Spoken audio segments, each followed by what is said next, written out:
What is going on, guys? Welcome to your 11th, I think, HTML5 tutorial. And in this tutorial, we're going to be laying out our website, making it look pretty, because here's what we have so far. This website, and I have to admit, it's looking pretty good, but I don't think we're going to get any high-paying web design jobs with using this in our resume. So let's go ahead and jump over to our main CSS file and start laying this bad boy out. The very first thing I want to tackle is this big wrapper, pretty much this main div that wraps all the contents for your website. So in order to reference a div, just go ahead and hit the pound sign, big underscore wrapper, and now let's add some style to this piece. The first thing I want to do is just add a border, and I'm probably going to be adding a border to a lot of my stuff, just so you guys can see what's going on. So 1 pixel solid black. And after this, we need to set the width of our website. Now, if we go ahead and look at our website right now, if we highlight this, you can see that the blue goes from all the way from the left to the right. However, we don't want our website to take up the entire width of the browser. If we go look at websites like YouTube or something and we scroll out, we can see that they have some padding on the left and right, and their website isn't the entire width. So we want our website typically to be somewhere between 950 and 1000 pixels wide. So I like making mine 1000 pixels wide all the time.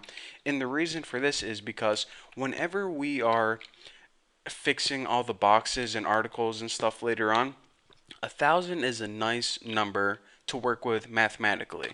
It's an easy one to remember, and some people use like 960, 980, but that's really hard whenever we're doing math later on. So now that we got our width of our website, we need to set the margins. Pretty much this is how we center the website.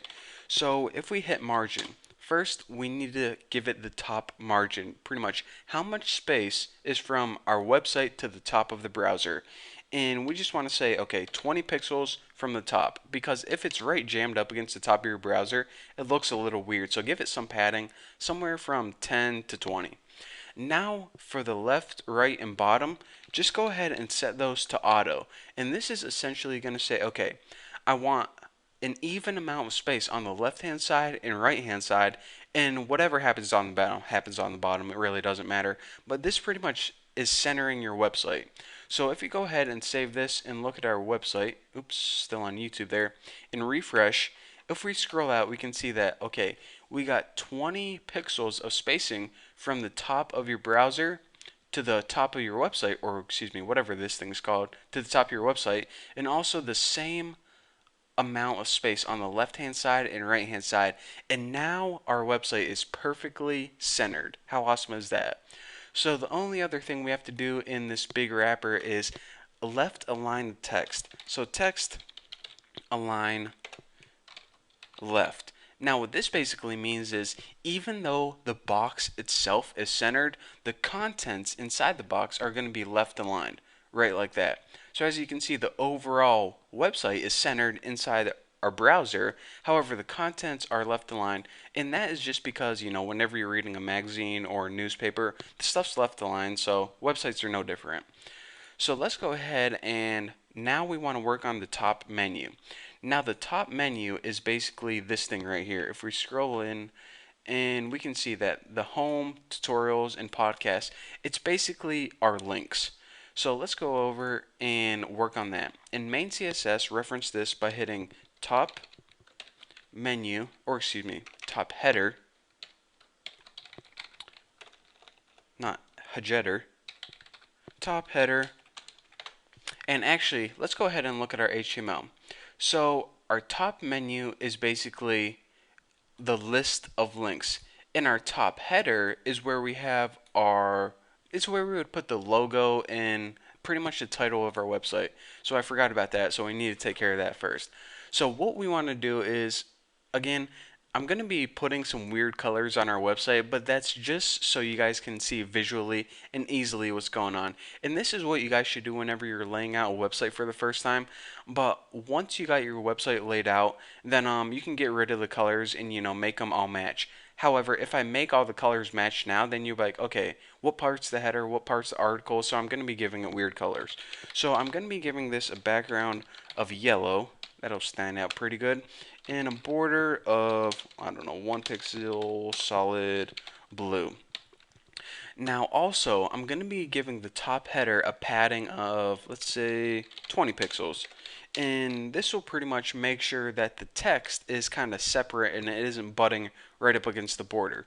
Now, in case you guys forgot from my CSS tutorials, the space between the text and the border, or the element in the border, is the padding. And the margin is the space outside the border. So pretty much just remember it like this. The padding is inside and the margin is outside. So if we go ahead and save this and look at it, we can see that, okay, we are good to go. So pretty much the padding is this, the space between the text itself and the border. Pretty cool. So we now have a yellow background and a blue border. Looking good. So now let's go ahead and jump over to this top menu, and we can do that by referencing pound top underscore menu. And what rules do we want to apply to that top navigation menu? Well, let's just go ahead and set the background and set this equal to, I don't know, blue. And we'll just go ahead and set the color of the font equal to white. Blue and white is actually my two favorite colors. Now, if we go ahead and save this, we can go ahead and refresh and say, okay, I'm noticing a couple things. First of all, it looks pretty crappy. I'll go ahead and admit it. I mean, our links, those are kind of very poor way to display our links because, first of all, they're one under each other, no navigation bars, one under each other. They're always from left to right. And also, it would be nice if they were like bold or something. So let's go ahead and take care of that problem right now. Now, what we need to do in order to do this is reference top menu again. So top underscore menu, and we need to reference the list items. Now, I'm going to be doing a couple things to these list items, and if you remember, in our top menu, it's basically made up of an unordered list with 3 list items. Now, I actually would make these links later on, but for now they're just list items since we don't have any other websites. So let's go ahead and change a couple things to these list items. The very first thing I want to do is make sure that these things appear from left to right instead of stacked up on top of each other. So the reason that they are stacked up one then under, pretty much tutorials is under home and podcast is under tutorials instead of appearing from left to right is because they are block level elements instead of inline. So we need to change that, and we do that by hitting display inline block, and this will make sure that they appear from left to right. So let's go ahead and refresh this, and as you can see, they now appear from left to right. Pretty sweet, huh? So now let's go ahead and make them look a little bit prettier. List style, and I'm just going to go ahead and change this equal to none. So in some browsers, they may have a little bullet on the side or maybe a little star depending on the browser. We're pretty much saying we don't want any symbol, no bullets or anything. And now let's just go ahead and give it some padding because if we look, they're kind of jammed up against one another. So we'll give it a padding of 5 pixels, and this will make the overall top menu a little bit bigger, make it look a little bit prettier. And I want to change the font too because that font was really ugly looking. And I'll just change it to, I don't know, bold. How many pixels? 14 is probably good. And Tahoma, you gotta love Tahoma. So, okay, let me make sure everything looks pretty good and refresh this. Go ahead and refresh it, and it's good to go.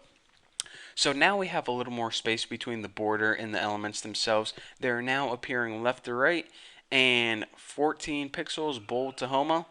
Wow, there's like a car crash going on outside or something.